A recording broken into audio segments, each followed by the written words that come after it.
Hi guys et bienvenue dans cette nouvelle vidéo. Aujourd'hui on se retrouve pour parler de mes favoris du mois et j'ai plein de choses à vous partager. Dans cette vidéo je vais vous parler de ce que j'ai adoré ce mois-ci, que ce soit séries, films, livres, produits beauté, recettes et plein d'autres. Attention, ce ne sont pas forcément des choses qui sont sorties ce mois-ci, ce sont des choses que j'ai découvertes moi actuellement et que je souhaite vous partager. De toute façon, ne vous inquiétez pas, vous retrouverez absolument tout dans la barre de description de cette vidéo. Bon, bah c'est parti.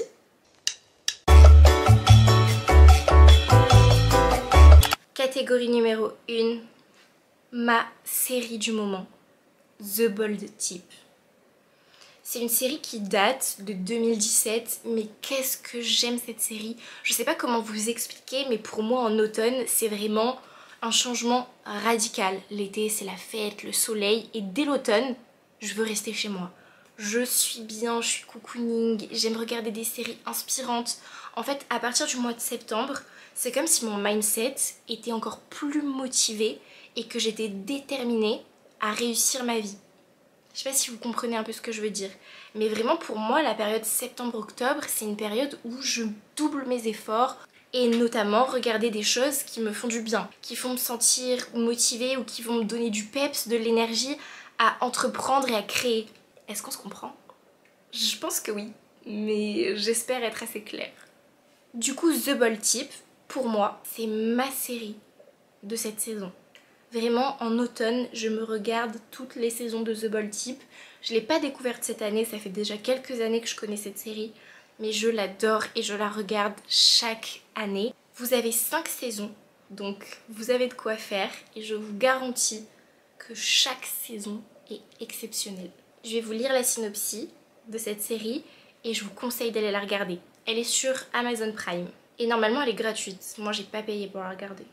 En gros, c'est une série qui suit 3 jeunes femmes, Jane, Kate et Sutton, qui travaillent pour Scarlet. Donc c'est un grand magazine féminin basé à New York. Elles sont amies, mais leur vie personnelle et professionnelle comporte de nombreux défis. Questions d'identité, d'équilibre travail-vie privée, sexualité, amour, amitié et la pression des médias, de la mode et des réseaux sociaux. Rien que ça, c'est ma DA. Et la série a été créée par Sarah Watson et celle-ci est complètement inspirée de la vie de Joanna Coles. C'est l'ancienne rédactrice en chef du magazine Cosmopolitan. Si vous aimez les séries avec thème un peu sororité, girl boss, quête de pouvoir, foncez. En film, c'est un film qui est tout nouveau sur Netflix, qui vient de sortir il y a quelques semaines. Et c'est aussi ma DA parce que je trouve ça trop drôle.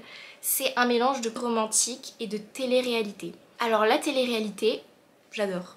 Je vais être honnête, j'adore. Pourquoi? Parce que ça me fait rire.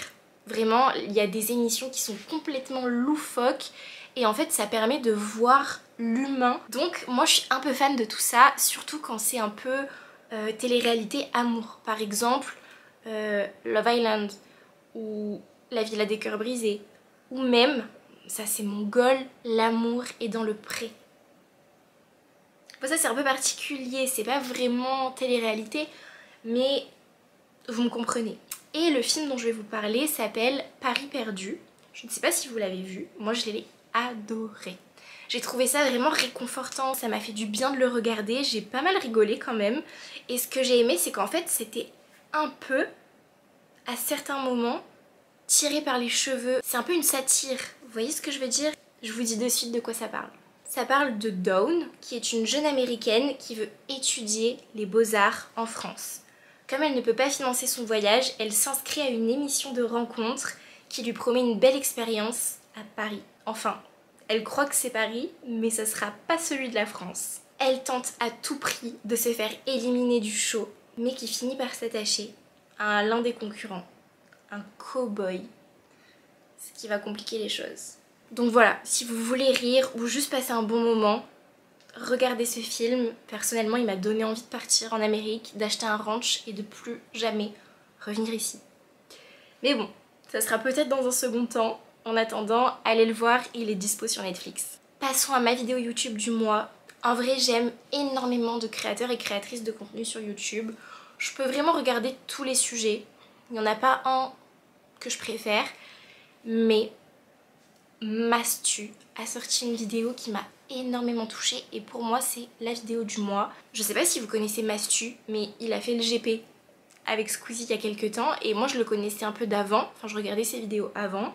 Mais là, il a sorti une vidéo sur son nouveau chat qu'il vient d'adopter, qui était un chat abandonné. Et en fait, j'ai trouvé ça hyper touchant parce qu'il raconte vraiment son histoire, il immortalise plein de moments de toute cette transition, où quand il l'a récupérée, comment il l'a soignée, comment elle s'est intégrée à sa famille, sa personnalité, etc. Et je trouve ça hyper touchant parce qu'il y a un vrai message derrière et c'est un message de bienveillance et même un engagement vis-à-vis de la cause animale. Et vous me connaissez, je trouve ça trop beau, j'adore les animaux et surtout quand il s'agit d'animaux abandonnés, etc. Enfin, Mia, vous le savez, on l'a recueillie dehors et en fait je me suis beaucoup reconnue dans sa vidéo parce que je pense que ça peut être le cas pour pas mal d'entre vous qui avez peut-être un animal, mais vraiment j'ai trouvé ça hyper touchant. Donc voilà, je vous invite à aller regarder cette vidéo parce que vraiment, si vous aimez les animaux, ça vaut le détour. Puis même, c'est juste trop mignon. Passons à la catégorie skincare et make-up. Donc je vais vous présenter mes 3 produits phares. Premier produit, la crème visage Centella Herborian. C'est une pépite. Moi j'ai un visage qui est assez sec, j'ai quelques petites imperfections et je graisse rarement du visage, il est juste très sec. Et du coup je cherchais quelque chose qui allait vraiment m'hydrater la peau. Impossible de trouver. J'ai dépensé des fortunes et des fortunes dans des crèmes, mais rien ne marchait jusqu'à ce que je retrouve cette pépite dans mes tiroirs et que ça devienne ma meilleure alliée. Donc si vous aussi vous avez la peau assez sèche et déshydratée, achetez la Centella de Herborian. Deuxième produit pour le corps. Je ne suis pas madame, je m'hydrate la peau à chaque sortie de douche. Ce n'est pas bien parce que j'ai eu toujours la chance d'avoir une peau quand même assez douce. Et plus le temps passe, plus je vieillis en fait, tout simplement. Et en vieillissant, ma peau est moins douce. Et du coup, elle sèche, enfin, je sais pas comment vous expliquer, mais vous voyez, genre, elle est moins douce, elle est un peu plus rugueuse et tout. J'ai décidé de me mettre à la crème. Sauf que c'est la même quête que pour une crème visage. C'est très compliqué de trouver une bonne crème hydratante. Parce que sachant que je ne me suis pas hydratée la peau pendant des années, ben, ma peau absorbe très vite les crèmes et du coup, elle reste quand même sèche. Elle n'est pas hydratée à 100%. Donc, j'ai tout testé. Entrée de gamme, milieu de gamme, haut de gamme, j'ai tout fait et j'ai trouvé l'huile Vaseline à la coco, exceptionnelle. Alors oui, c'est une huile, pas une crème, faut aimer, c'est très huileux du coup, mais je vous l'accorde, on dirait totalement un lubrifiant. Mais ça n'est pas le cas, c'est vraiment une crème pour le corps qui est exceptionnelle. Il y avait d'autres senteurs aussi, il y avait coca, mais bon, je trouve qu'il faut le vouloir pour se retrouver avec une odeur de coca sur le corps toute la journée.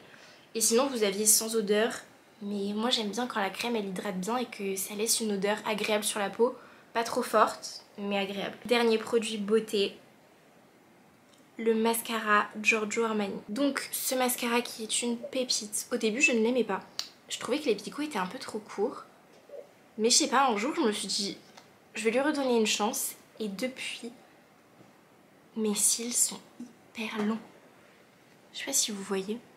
C'est un produit un peu onéreux, je dois l'avouer, mais ça fait je pense bien 5 mois que je l'ai et je pense qu'il n'est pas prêt d'être fini. Pour celles et ceux qui ont des plus petits budgets, vous pourrez trouver bien sûr un dupe. Moi je sais que j'aime beaucoup les Maybelline qui sont à un budget beaucoup plus abordable, mais si jamais vous avez envie de vous faire plaisir ou de l'essayer, bah, le Giorgio Armani est très bien. Passons à la catégorie mode.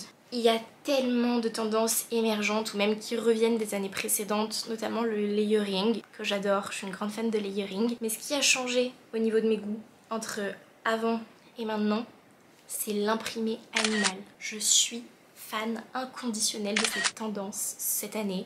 Je trouve ça sublime. Je trouve qu'il faut avoir le look pour le porter. Genre il faut avoir une vibe, un truc, faut savoir l'accessoiriser. Je pense qu'on peut pas le mettre n'importe comment parce que c'est quand même une pièce très forte. Si c'est bien accessoirisé, c'est magique. Mon produit indispensable du mois, un peu game changer, C'est un appareil photo, un appareil très vieux. Je suis fan de cet appareil, je l'ai chopé sur Vinted, 40 € les gars. C'est un argentique de la marque Olympus, modèle AF10, super. C'est un modèle qui est difficile à trouver, c'est un très bon appareil. Je suis pas une experte en photographie ou en appareil argentique, mais j'ai suivi pas mal de blogs, j'ai lu pas mal d'articles et regardé pas mal de vidéos à ce sujet. Et je suis pas peu fière parce que c'est un très bon appareil. Voilà. Donc je suis trop contente de l'avoir chopé à ce prix-là parce qu'il est vendu à plus de 200 € sur des sites de revente ou des sites spécialisés dans l'argentique. Mais écoutez, je pense que j'ai un petit don pour les trouvailles Vinted et je suis trop contente parce que je fais mes plus belles photos avec. Alors c'est un petit budget parce qu'il faut acheter du coup la pellicule, puis après il faut aller les faire développer. Donc c'est un peu cher, enfin cher, tout est relatif. Mais si je le fais tous les mois, je pense que ça me revient à peu près 50 €. Je vais pas le faire tous les mois, j'essaie d'économiser mes pellicules pour des moments qui sont vraiment importants. Parce que j'ai déjà une caméra digitale et mon iPhone, donc en soi, pour tous les moments du quotidien, ça va. Je suis pas à plaindre en termes de photos. Mais ça, c'est vrai que quand je pars en vacances, quand je fais des trucs avec mon chéri ou mes amis, bah je le prends parce qu'au moins j'immortalise 2-3 souvenirs. En fait c'est un peu comme un Kodak, sauf que lui vous le jetez jamais. Voilà, c'est mon produit game changer du mois parce que vraiment je peux plus m'en passer, je l'adore. Je trouve que les photos sont hyper cool. Mon deuxième produit game changer du mois, parce que, désolée, vous m'en voudrez pas, je suis obligée de vous en parler. Mon journal de développement personnel. J'ai une marque qui s'appelle Aisea Club, qui est une marque de développement personnel dont la première collection se compose d'un agenda et d'un journal de développement personnel, donc celui-ci. Donc je vous le présente parce que je l'utilise moi-même et que je serais hyper honorée que vous utilisiez aussi. En gros dans ce journal vous avez une loi de développement personnel à travailler par semaine, donc sur 3 mois, soit 12 semaines. Vous avez pendant 7 jours un travail à faire qui est en rapport avec cette loi pour que en fait vous la lisiez, vous la compreniez, mais qu'après vous fassiez des exercices pour l'appliquer dans votre vie. Et en gros ce but là de toutes ces lois, c'est vraiment de vous faire vous sentir mieux, de vous apaiser, de vous motiver et de vous aider à vous dépasser et d'arrêter de vous auto-saboter. Et avec mon journal, ça va changer. Il est disponible sur Amazon, donc vous pouvez le retrouver sur tous les Amazon du monde en tapant Dream Builder. Ou alors tout simplement sur mon site internet que je vous invite à aller consulter parce que c'est mon chéri qui me l'a fait et je suis trop fière parce qu'il est magnifique. Donc je vous mets le lien de mon site dans la description et n'hésitez pas à aller y faire un petit tour et aussi à vous abonner au compte Instagram et TikTok que je vous mets juste ici. Ça me ferait hyper plaisir et ça me donnerait beaucoup de force. Donc voilà, je compte sur vous. Pour continuer dans la lancée des livres, je vais vous parler de mes 2 lectures du mois que j'ai adorées. Première lecture, c'est une lecture un petit peu plus culturelle mais sur la vie.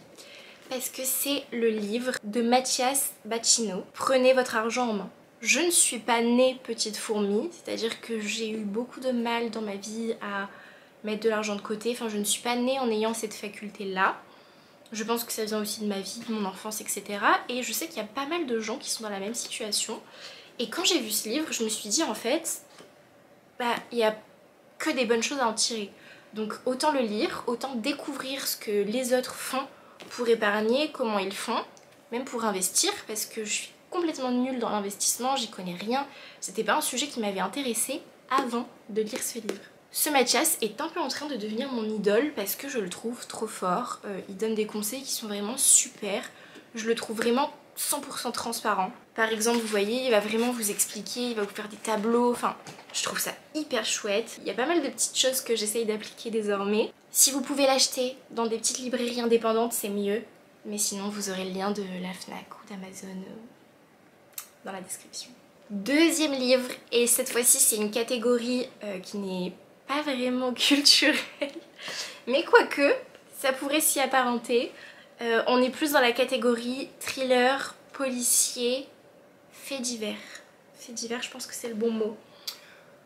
J'adore ces livres. C'est une série de livres qui raconte des meurtres. Donc là moi j'ai lu L'inconnu de Cleveland, ça se passe dans l'Ohio et en fait je suis une grande fan de tout ce qui est meurtre, mystère à élucider, les enquêtes impossibles avec Pierre Bellemare. Si vous saviez, j'ai regardé tous les épisodes une centaine de fois. Vraiment je suis passionnée par le crime, je pense. Ça fait un peu peur dit comme ça mais je suis fan donc voilà. Et j'adore lire des livres de ce style parce que je sais pas, j'aime, voilà, j'ai pas d'explication, j'aime, je suis comme ça, j'aime, je suis pas psychopathe, mais j'adore ça. Et dans cette catégorie de livres, donc c'est la catégorie 10-18. En gros, c'est le magazine Society qui l'a fait. Et du coup, en fait, chaque livre parle d'un fait divers de meurtre. Donc là, L'inconnu de Cleveland, c'est un monsieur qu'on a retrouvé mort. Et en gros, c'est une vraie histoire, genre c'est vraiment ce qui s'est passé. Ils ont repris tous les documents, ils ont réouvert le dossier, etc. pour vraiment nous transcrire l'histoire, ce que je trouve génial. Mais le seul inconvénient peut-être pour certains, c'est que ce sont que des histoires américaines. Alors moi, ça me convient à 100%. Passons à mes créateurs et créatrices de contenu favoris du mois. Top 1, TikTok, Maxime Biaggi. Je l'aime trop. Il n'est pas hyper actif sur TikTok, mais tous ses TikTok me font mourir de rire. Sur Instagram, j'ai découvert Marine Diet. Je la connaissais pas du tout et j'adore son contenu. Je trouve que ses photos sont hyper esthétiques. C'est vraiment une DA que je valide à 100% et que j'aspire à retranscrire également sur mes propres comptes. Donc franchement, je kiffe. Et sur YouTube, ma reine ultime depuis des années, Gaëlle Garcia Diaz. Pourquoi je la mets dans ma créatrice favorite du mois? Tout simplement parce que Halloween et Noël, c'est sa saison. Elle fait des décorations de malade, des vlogs hyper cosy. Enfin vraiment, c'est une vibe que j'adore. J'ai été obligée de la mentionner dans cette vidéo parce que pour moi, elle est là-haut. Ma routine bien-être du mois, c'est mon journal de scrapbooking. Je suis hyper fière parce que je le trouve vraiment chouette. Donc en gros, je me suis lancée dans la création d'un journal de ma vingtaine. C'est-à-dire qu'en gros, je vais retranscrire des moments un peu importants, etc. pour avoir un souvenir à vie et peut-être le transmettre un jour si j'ai des enfants. Montrer juste comment j'étais, qui j'étais, ce que je faisais, les gens qui m'entouraient. Donc en fait, à l'intérieur, j'ai collé des trucs de mes chats. Vous allez me prendre pour une folle, mais j'ai collé leurs griffes, leurs poils. Mes amis savent que j'ai été élevée comme ça. Ma mère a gardé mon cordon ombilical. Je l'ai encore, voilà, dans un carnet. Donc pour moi c'est normal de garder des petits bouts des gens qu'on aime. Oh my god, vous allez penser que je suis psychopathe, je pense. Donc bref, voilà, je suis trop contente, je parle de mes voyages, de tout. Et si ça vous intéresse, sur TikTok, je fais un peu des petites rétrospections des pages que je fais quand je les fais. Donc si vous voulez vous abonner, des fois je vous montre un peu mes pages, voilà. Deuxième bonne habitude que vous devriez prendre également, remplir mon carnet de développement personnel. Voilà. Aisea Club, meilleure marque du monde, à retrouver sur Amazon. Lien dans la barre de description. Avant-dernière catégorie et l'une de mes préférées sans doute, food. J'adore manger. Mon mec est un cuisinier extraordinaire. J'ai trop de chance parce que moi je ne sais pas bien cuisiner du tout. Et mon copain est un chef. Il me fait des plats exceptionnels. Et il m'a récemment fait une recette qui s'appelle le bol retourné. Mais je vous mets une photo. Extrêmement bon, extrêmement sain, extrêmement rapide. C'est une recette qui, depuis qu'il me l'a faite, je la fais tout le temps et je la rate pas. Je suis vraiment contente parce que je mange quelque chose de mangeable fait par moi-même quand il n'est pas là. Donc je vous mets la recette dans la description parce que vraiment c'est facile, c'est pas un plat coûteux, c'est bon et c'est sain. Bon après, il y a un peu de sauce soja donc voilà. Mais si vous voulez pas la mettre, vous n'êtes pas obligé et exceptionnel. Et pour finir, la catégorie flop du mois, parce que malheureusement, il y en a. Côté série, pour moi, le flop du mois, c'est Ed Gein, la série sur ce tueur en série. Je m'attendais à un truc exceptionnel. Il nous l'avait teasé entre les frères Menendez et Jeffrey Dahmer. Pourquoi nous avoir fait quelque chose comme ça? Alors, l'histoire en elle-même est très glauque. Moi, c'est pas particulièrement ça qui m'a dérangée. C'est la façon dont ça a été tourné. J'ai trouvé ça de mon point de vue, dérangeant de mêler donc l'histoire, plus de montrer des moments du film avec d'autres personnages. Enfin, pour moi, dans mon esprit, il y a quelque chose qui s'est mélangé et je n'ai pas pu suivre pendant un moment cette série parce que même si je la regardais, je comprenais pas ce qui se passait. Par exemple, d'un coup, il y a un saut dans le temps où ce vrai Ed Gein, du coup, on arrive dans une scène où il y a un film qui se tourne. Il me semble que c'est Le Seigneur des Agneaux, un truc comme ça, je ne sais plus.